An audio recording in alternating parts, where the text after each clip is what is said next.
El delito de lavado de activos es una de las modalidades delictivas que es más recientes en toda la evolución, digamos, de la criminalidad y de la criminalidad organizada, porque ya no solamente se trata de cometer delitos, sino como la mayoría, puede decirse que de las actividades criminales tienen como finalidad de lucro. Entonces el delincuente necesita incorporar al torrente económico legal el producto, los réditos de esas actividades ilícitas que desempeña. De ahí que pues digamos el lavador de activos, el lavado de activos es prácticamente una profesión, un oficio, más exactamente, dentro del quehacer criminal. Y pues más en una situación como el contexto colombiano, donde pues somos uno de los mayores países, lastimosamente, somos uno de los mayores países productores de droga y con bastante actividad criminal, pues cobra bastante vigencia, y digamos que también en el tema de judicialización y de resolución de casos de lavado de activos, pues Colombia ha sido pionero en muchas situaciones debido pues a los casos que aquí se manejan. Esta es una definición pues que quisimos traer de Eduardo Fabián Caparrós, es como el mayor tratadista que sobre el delito del lavado de activos, o como se llama en legislaciones foráneas, del blanqueo de capitales, y es precisamente pues lo que les indicaba, es el proceso de coger ese producto de la actividad criminal e introducirlo en el torrente económico lícito, borrando esa estela de ilicitud que pueden conllevar esos recursos. De ahí pues que digamos sea una actividad compleja, digamos entre comillas muy profesional, pues porque no es solamente una persona que obtenga cierta cantidad de dinero y empiece a comprar bienes, sino hacerlo de una forma que digamos permita dar una apariencia de legalidad. De ahí que por ejemplo en muchas de estas empresas criminales, porque para lavar dinero no lo puede hacer una sola persona, esto se vale desde la persona que transporta el dinero en físico producto de la actividad ilegal hasta el que realiza las operaciones ya sean inmobiliarias, bursátiles, etcétera. De ahí que por ejemplo en estas empresas pues se encuentre la intervención de un contador, porque pues en la vida es necesario ser amigo tanto de un abogado como de un contador, porque son necesarios en todos los ámbitos de la vida, máxime que con las últimas reformas tributarias ya casi todas las personas entramos a declarar renta. Siguiente, por favor. ¿Por qué se lavan el lavado de activos? Lo que estaba indicando. Pues con un origen ilícito los bienes, los capitales no se pueden disfrutar, no se pueden usufructuar, y los bienes de origen ilícito pues representan también un riesgo de detección de las actividades ilícitas del delincuente. Igualmente los delincuentes necesitan nutrir su actividad delincuencial, y pues para esto necesitan también introducir al torrente económico las ganancias que han obtenido en el desarrollo de sus actividades ilícitas. Siguiente, por favor. Bueno, entre muchas razones, ¿por qué se combate el lavado de activos? El lavado de activos, y pues quiero hacer la precisión, si bien la legislación, vamos a ver de pronto un poco cómo ha evolucionado el tema en Colombia, se asocia y siempre se liga principalmente al narcotráfico, ya digamos el lavado de activos se ha ido desnarcotizando porque hay otras actividades delincuenciales igual o más rentables. Por ejemplo, la corrupción administrativa, del desgreño de fondos del Estado, la minería ilegal, etc. Entonces aquí podemos ver por qué se debe combatir el lavado de activos. Y pues esto también atiende tanto a razones de índole muy técnicas, como por ejemplo que la introducción de capitales ilegales puede generar desestabilización en los flujos económicos. Puede por ejemplo, generar una amplia circulación de dólares, por ejemplo, en el sistema económico, puede generar una baja en el precio y pues todo lo que esto puede conllevar a efectos de, por ejemplo, de ingresos del Estado para cubrir la deuda estatal, etc. Igualmente también vienen pues los problemas éticos y morales, como por ejemplo el mensaje del dinero fácil, de que las personas pues, que se dediquen a actividades delincuenciales van a ser más pronto prósperas económicamente frente a personas que ejercen actividad legal. Pues un narcotraficante se enriquece más rápido que cualquier otro profesional que con mucho esfuerzo y dedicación le toca asumir sus estudios, acumular una experiencia profesional para poder acceder a un cargo que le represente mejor remuneración. Y pues lo que se vivió a finales de los años 80 y 90 en Colombia, que estas empresas criminales pudieron incluso poner de rodillas al Estado con sus acciones terroristas. Y pues también hace que la delincuencia se fortalezca pues a través de las redes de la delincuencia organizada transnacional. Ya no solamente, digamos, el lavado de activos no opera a un nivel local, sino que opera con redes que funcionan en varios estados, pues porque tiene que haber una circulación de los capitales tratándose, por ejemplo, del narcotráfico entre los países productores, los países de tránsito de la droga y los países de destino o países consumidores. En el marco normativo, pues, la Convención de Viena, eso tiene claramente orígenes en el narcotráfico, allí se contempló por primera vez en qué consiste el delito de lavado de activos o blanqueo de capitales, como se llama en otras legislaciones. Entonces estos ya pues son términos de pronto más jurídicos, como los temas de aplicación de prueba indiciaria, pero ya por ejemplo ya se flexibiliza el secreto bancario, que anteriormente era una cuestión muy férrea. Digamos, países como Suiza viven de eso prácticamente, Panamá, de los llamados paraísos fiscales, del tema del secreto bancario, y ya pues estos instrumentos internacionales lo que hacen es flexibilizar ese tipo de medidas para fomentar el combate a este tipo de delitos y que se puedan hacer las investigaciones correspondientes. También pues este es un documento más importante que existe a nivel internacional sobre el blanqueo de capitales, y es la Convención del Convenio de Estrasburgo de 1990. Esto fue adoptado pues por las entidades financieras a nivel mundial, donde se estableció ya el compromiso de la banca internacional a efectos de combatir este tipo de ilícitos. Evitar la conversión, la transmisión, la ocultación, simulación, mediante, por ejemplo, la creación de ciertas figuras como el conocimiento al cliente, que se traduce en la implementación de los sistemas de CIPLA y del SARLAF, que pues que empezaron a manejar las entidades financieras y que incluso hoy en día ya algunas empresas del sector real deben emplear, como últimamente lo tienen que hacer las empresas transportadoras de carga. Ya más adelante vamos a abordar un poco de qué se trata eso.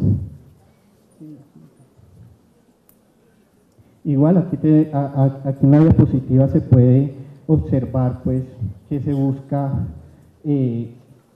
con la implementación del lavado de activos, y pues quiero llamar de pronto en este punto la atención,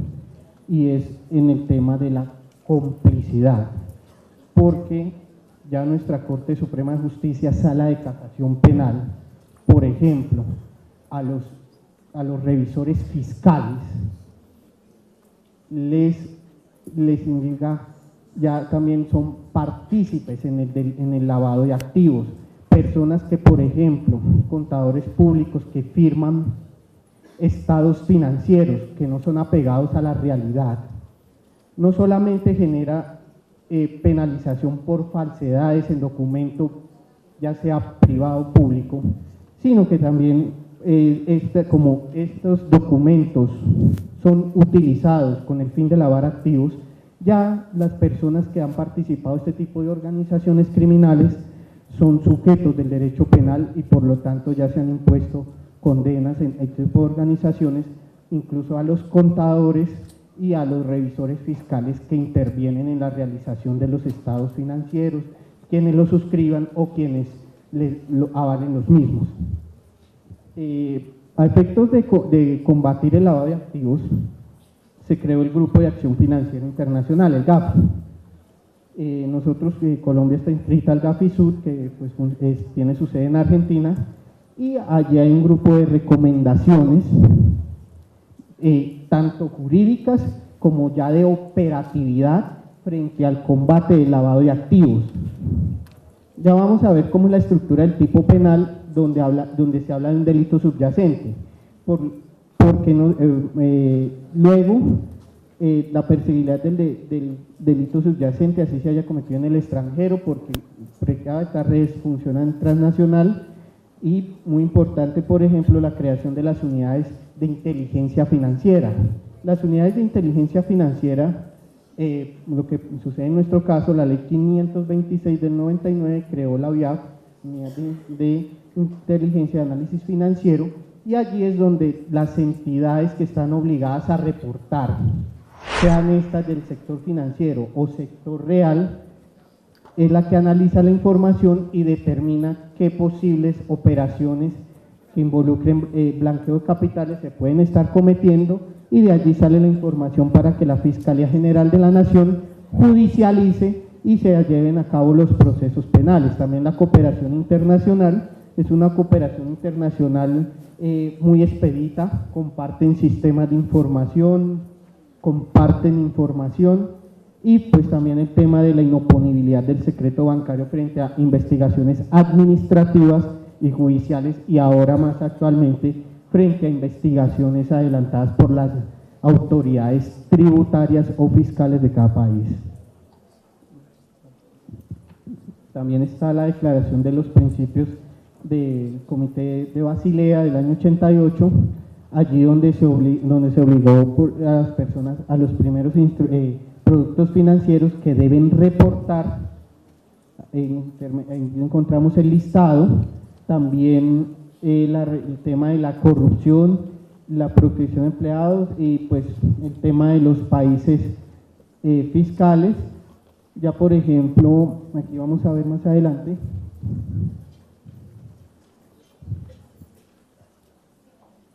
digamos, el tema de la operación sospechosa. El reporte de operación sospechosa, o como se llama técnicamente en los sistemas de prevención, el ROS, es un tipo de operación que puede realizar un cliente, digamos de una entidad financiera, para hacer un poco más accesible el ejemplo, una persona que tiene una cuenta bancaria y le consignan X suma de dinero, por ejemplo, cada mes, su salario, pero llega, por ejemplo, en los 2 últimos meses y puede reportar 10, 20, 30 consignaciones por un valor de dinero importante. Y digamos, esa es operación sospechosa porque se sale del trasegar habitual del cuentaviente y por lo tanto, digamos, puede pasar en una situación irregular. Esas operaciones son las que la entidad financiera debe reportar a la unidad de inteligencia de análisis financiero. Ellos allí hacen otro acopio de información, como es los negocios que ha realizado, por ejemplo, giros que ha podido recibir provenientes del exterior, compra y venta de inmuebles, etcétera, y allí establece si, digamos, esta persona ha tenido un boom económico que no se pueda explicar en actividades legales, y allí es cuando se entra y se judicializa ante la Fiscalía para que determine si de pronto esto tiene algún nexo con actividades criminales. En nuestra legislación nacional, el decreto 663 del 93, Estatuto Orgánico del Sistema Financiero, por ejemplo, establece frente a las actividades de lavado de activos, la política del Know Your Customer, o conozca a su cliente. La circular 25 de la Superintendencia Financiera obliga a que, por ejemplo, todas estas entidades tengan que tener un oficial de cumplimiento. Pronto algunos, pues, que tengan la experiencia en estas entidades saben que la entidad está obligada a tener una personal del nivel directivo que ejerza este tipo de actividad. Esta persona es la que está encargada de expedir el manual de ética de la entidad, y allí se establece el procedimiento que debe asumir atendiendo a los parámetros mínimos que le puede dar la circular 25 para conocer las personas. Debe, por ejemplo, una persona debe entrevistarse, debe pedírsele soportes de su actividad económica, no solamente decir yo soy Pedro Pérez y soy exitoso minero, sino bueno, don Pedro, usted es minero, tráigame sus declaraciones de renta, tráigame comprobantes de ingreso, de egreso, de ventas, etcétera, lo que se requiera tratado con su actividad. Y allí también pues hay unos sistemas de información que permiten tener acceso a información de acceso público, valga la redundancia, a efectos de establecer, por ejemplo, que esta persona no haya sido mencionada en un medio de comunicación o que pueda conectársele con organizaciones criminales. Esta persona debe pasar la información al encargado de las operaciones en la entidad a efectos de que se abstenga de parar o de realizar la operación. Lastimosamente, la legislación colombiana, digamos, frente al oficial de cumplimiento, no le ha establecido ciertos dientes, porque él tampoco no tiene la capacidad, digamos, de decirle, de imponerle a la directiva de la entidad que no realice cierto tipo de negocios. Ya, digamos, estos son por cuestiones de ética y de goodwill, que una entidad, pues, cuando su oficial de cumplimiento le reporta, no se abstiene de realizar operaciones, porque el tema de lavado de activos, pues también, y el impacto en las organizaciones es que, primero, se puede llegar a la judicialización de sus representantes legales o funcionarios que la conforman, y lo segundo es que frente, pues, al mercado va a perder su nombre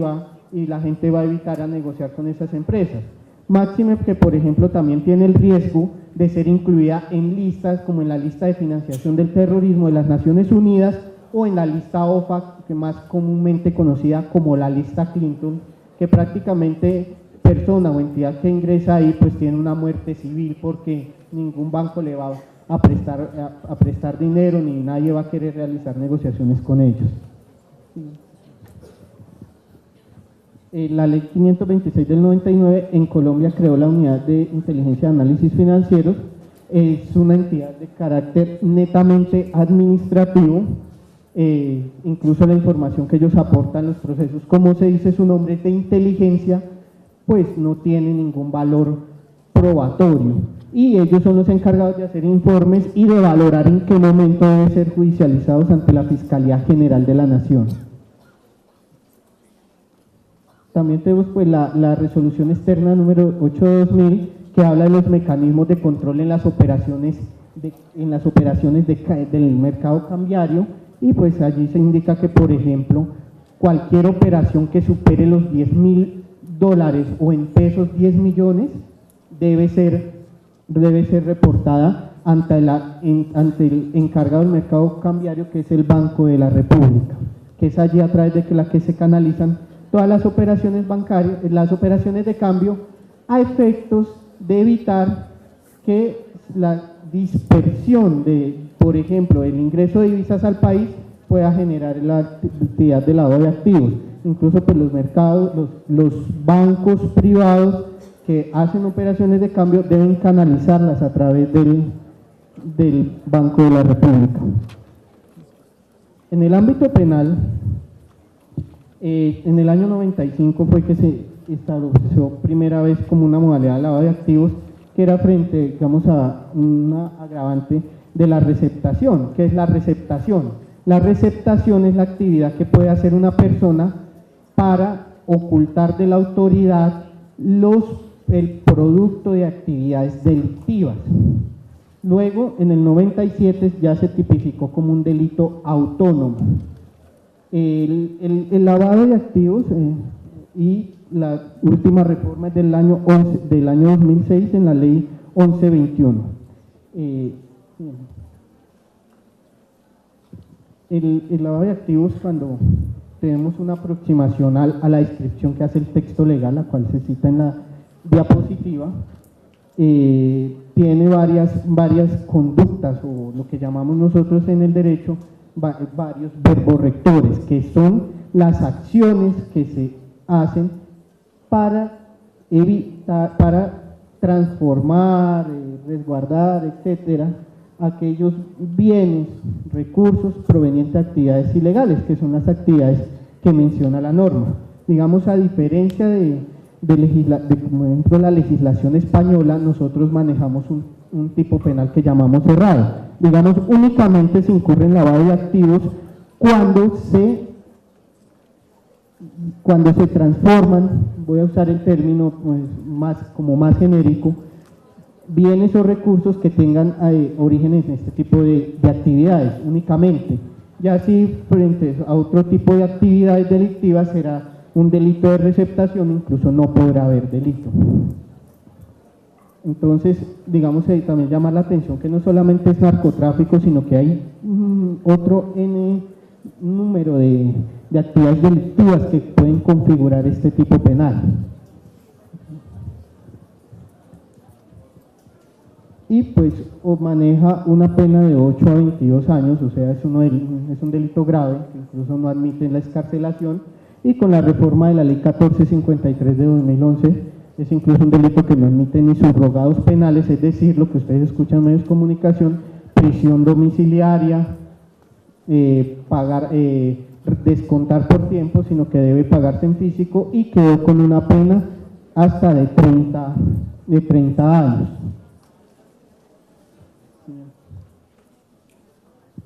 Lo que se busca pues es proteger la economía legal frente al flujo de capitales de origen ilícito,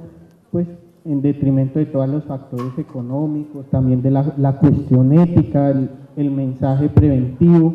que se quiere mandar es que no es la riqueza fácil, sino pues que es en una economía capitalista como la que estamos, pues hay que trabajar para poder surgir, y si no pues no hay medio de acceder a los recursos. Y también el tema de ese mensaje de que pues el crimen no paga, como siempre dicen los mensajes estatales.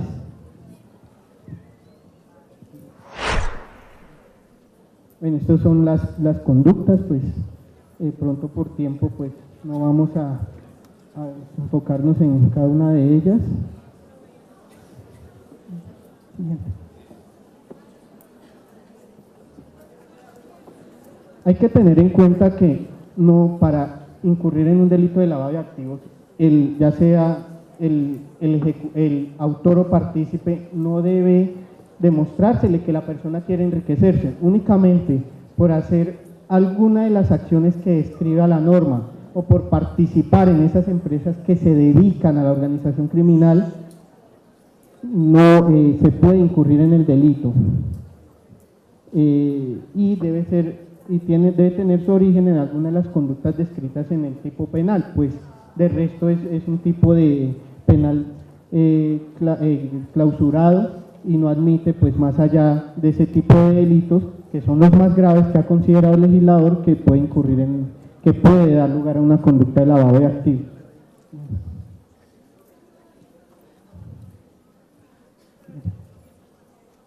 Estos son el tipo de conductas, desde tráfico de personas, secuestro, rebelión, tráfico de armas, financiación del terrorismo, delitos contra el sistema financiero, incluso si usted obtiene ganancias en temas de venta de especias sin autorización, por ejemplo, que tiene que ver con la venta de acciones, puede ser sujeto del delito de lavado de activos. Bueno, ya pues de este brochazo general, voy a explicar de pronto el tema de la tipología, que es una tipología en lavado de activos. La tipología, siguiente por favor, es el conjunto de técnicas, procedimientos, operaciones o manipulaciones utilizadas por la delincuencia para lavar de activos. Digamos, son los mecanismos conocidos que se utilizan para lavar activos. Allí, por ejemplo, hay en varios donde se encuentra un grado de especialización muy grande, y es donde ya, por ejemplo, entran profesionales como los contadores, porque hay sistemas incluso que debe llevarse doble contabilidad para usted poder lavar activos, porque una es la que usted va a mostrar ante la autoridad y otra donde va a estar la real, donde se van a reflejar, digamos, los recursos de origen ilícito que están siendo objeto de la transformación. Está desde el tráfico físico de las divisas, que es pues el transporte del dinero, sistemas financieros paralelos, contrabando, peso broker, operaciones carrusel, sociedades de papel, de fachada y de pantalla. Sistemas financieros paralelos, a grandes rasgos consiste en una igualación de cuentas que puede suceder con base en la cuenta corriente, pero no la bancaria, sino la general del Código de Comercio. Allá la persona, a través de esa operación de igualación de cuentas de uno ubicado en un país y otro ubicado en otro país, pueden digamos decir, yo le debo a X y X me debe a mí,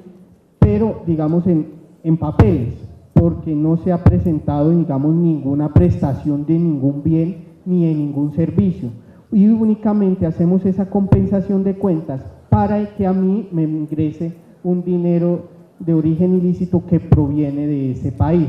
Ahí se valen, digamos, de la creación de empresas, incluso se valen de empresas legales que funcionan, pero que tienen ahí a la sombra la prestación de este tipo de servicios. Contrabando, que pues es una de las principales actividades de lavado de activos, porque no se declara, no queda ninguna evidencia ante ninguna autoridad. El peso broker es exportar mercancías en el país, llevarlas, por ejemplo, a Panamá y traer ese dinero de la exportación, pero el valor de la mercancía exportada no es equivalente al que se trae, al dinero que se ingresa. Es decir, si ese bafle vale 10 pesos y lo exportamos para Panamá, hacemos la devolución por 2.000 pesos que nos entre a través de la importación, y a través de la operación de cambio del Banco de la República nos entren 2.000 pesos. Nosotros, ese podría ser un ejemplo del peso broker. Muchas veces se manejó fue con joyería, porque sacarla de Colombia pues era más fácil, más rápido, y pues no representaba, digamos, que debiera usted manejar una logística tan grande como, por ejemplo, la exportación de alguna maquinaria. Las operaciones de carrusel, como mismo lo dice, es que el lavador de activos pone en el sistema financiero, por ejemplo, en una mesa de dinero, donde se dedican a especular con el precio, por ejemplo, del oro, pone cierta cantidad de dinero y lo que hace es llevarlo, por ejemplo, hacer operación X, Y, Z para que le retorne el dinero, con el fin de hacer esa circulación que le permita perder el rastro de ilicitud. Por ejemplo, esto sucedía mucho con el tema de las acciones al portador, porque como supuestamente es en el mismo título o valor donde se inscribe la propiedad, pues muchas veces no se inscribía, sino que se hacía circular de mano en mano,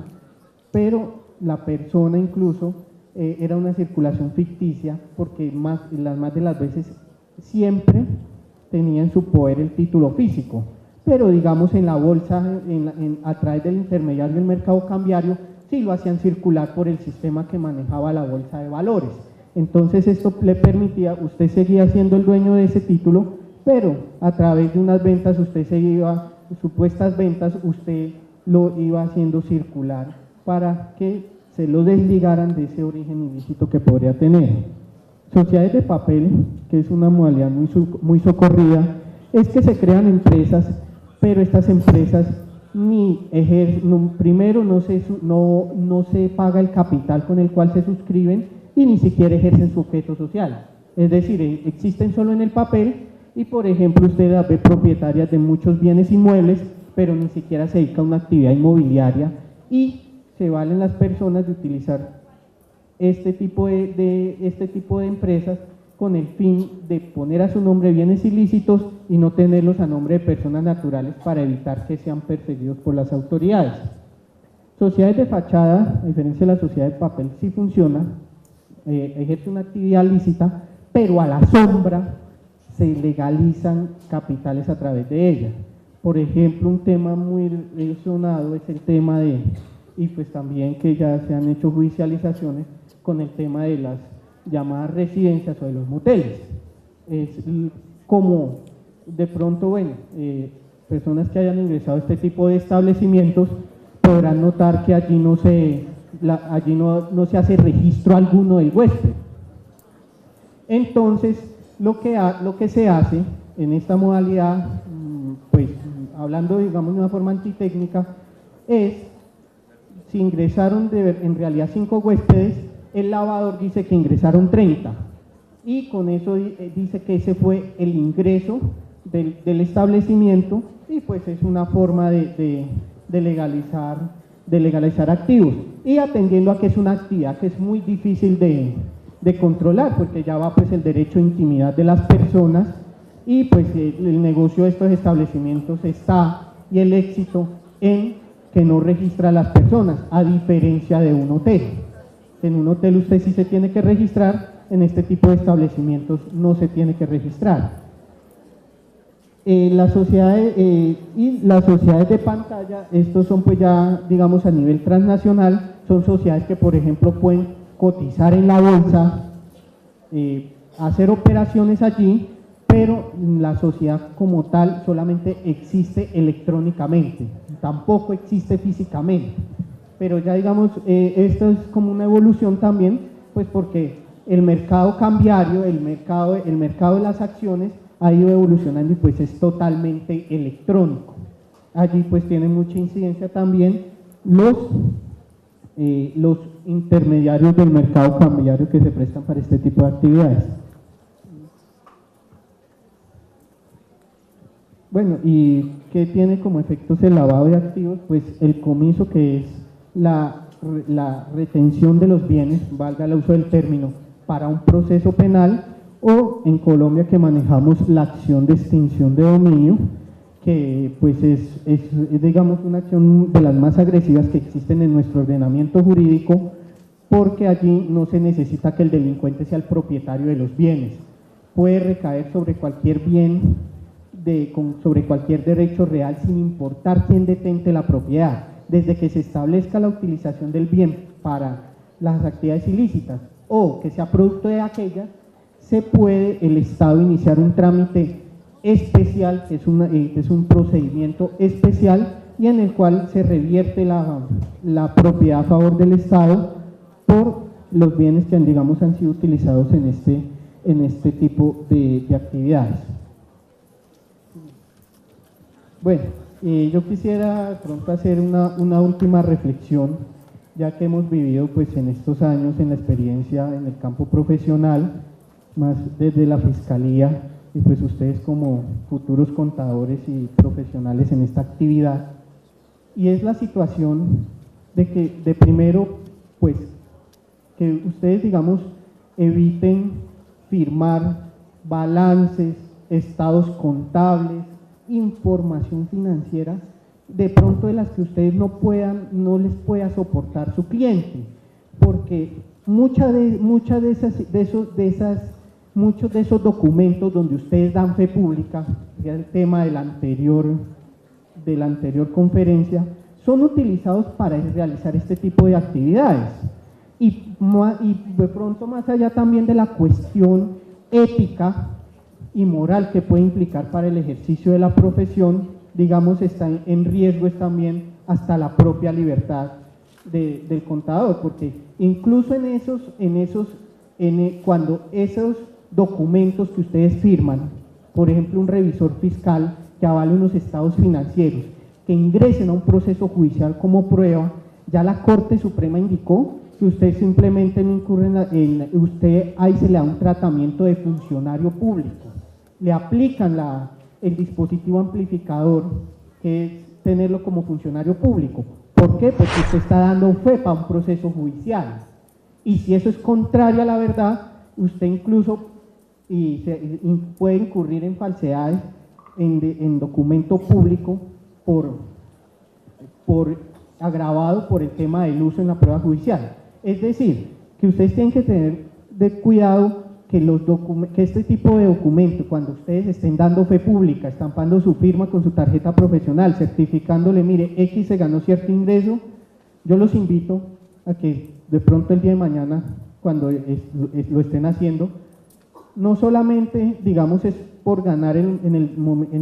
ganar los honorarios en ese momento, sino que ustedes piensen que esto le puede traer consecuencias, porque todo ese tipo de documentos son utilizados por estas empresas criminales para el lavado de activos, y ustedes en algún momento pueden ser requeridos por la autoridad judicial y decirle, mire, usted es cómplice o fue autor del delito de lavado de activos en una modalidad de coautoría, porque intervinieron varias personas y sus documentos fueron utilizados, digamos, valga el término, para legalizar cierto tipo de situaciones. Y cuando ustedes incluso se ven al escrutinio, cuando los procesos ingresan a la Fiscalía General de la Nación, esos documentos son sometidos al escrutinio de la autoridad y, digamos, son contadores forenses los que van también a decir, mire, o aquí faltó a la verdad y eso no corresponde, digamos, a las normas que describe el decreto 2649 frente al tema de cómo se debe llevar la contabilidad, cómo deben dar fe. Entonces, pues, es una invitación para que siempre que ustedes trabajen, pidan los soportes y todo lo que ustedes den fe, de verdad que sea soportado y esté, pues, apegado a la licitud. Muchas gracias.